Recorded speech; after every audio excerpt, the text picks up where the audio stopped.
Seat belt పెట్టుకుంటే ప్రమాదం ఆ స్థాయిలో ఉండదు, ఆ స్థాయిలో ఉండదు. రైట్గా పాపం పండింది. Jagtial town CI Natesh suspend.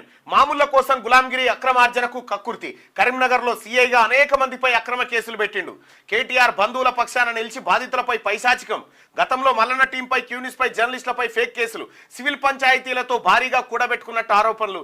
Natesh నట విన్యాసాలతో పోలీస్ వ్యవస్థకే కలంకం. తీవ్ర అవినీతి, క్రైమ్ బర్కింగ్ ఆరోపణలతో సస్పెండ్ చేసిన అధికారులు. సంతోషం వ్యక్తం చేస్తున్న సీఐ నటేష్ గౌడ్ బాధితులు. ఈయన ఎంత దుర్మార్గుడు అంటే ఎంత లిటరల్ గా ఎంతో మంది ఇక్కడికి బాధితులు వచ్చారు. అసలు ఈయన సస్పెండ్ కాదు సార్, రిమూవల్ ఫ్రమ్ సర్వీస్ చేయాలి. అసలు కరెక్ట్. అది ఇది రక్తం దాగడం నేర్చినటువంటి జలగ, అవినీతి జలగ. ఈ జలగను రిమూవ్ ఫ్రమ్ సర్వీస్ చేయాలి. అనేకమైనటువంటి ఆరోపణలు ఎన్ని కావాలంటే అన్ని ఆధారాలు ఇస్తాం మీకు. ఇవాళ కరీంనగర్ సిపి ఒక డైనమిక్ ఆఫీసర్ వచ్చిండు కాబట్టి ఇటువంటి వాళ్ళ ఆటలన్నీ చెక్ పడతా ఉన్నాయి. కరీంనగర్ లో బీఆర్ఎస్ కార్పొరేటర్లు కూడా అరెస్ట్ అయ్యి జైలుకు పోతా ఉన్నారు. కబ్జాలు ఎవడెవడు పెట్టిండు మొత్తం మీద దందా. పోలీస్ డ్యూటీ తక్కువ. ఆ కేటీ రామారావు, సిటీ రామారావు ఎవడు ఉంటాడు కాడ, వీళ్ళంతా కలిసి ఏం చేశారంటే భూములు కబ్జా పెడుతుంటే వాళ్ళకు ఒత్తాసు వలుక్కుంటా ఈయన దొంగ కేసులు పెట్టేది. నటేష్ పెడతాడు. ఈయన అయ్యే జాగీర్ లెక్క. ఆ రోజే పేద గొడవ ఆయన మీరు చూస్తారు కదా, ఆయన మీరు చూడలేదా?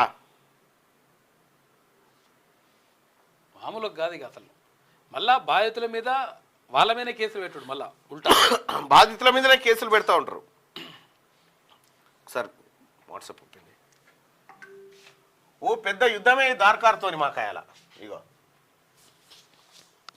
పైన నువ్వు ఏమి చేసినా నటేష్ నీ కేసీఆరే తీసలేదు.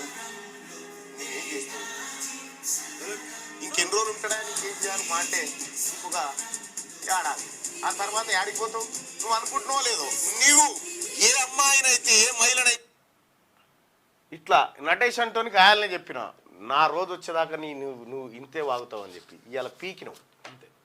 ఒక్కనివే కాదు, చాలా మంది ఉన్నారు, ఇంకా చాలా మంది ఉన్నారు. ఒక్కని కూడా వదిలిపెట్టాం ప్రజలకు అన్యాయం చేసిన వాడిని.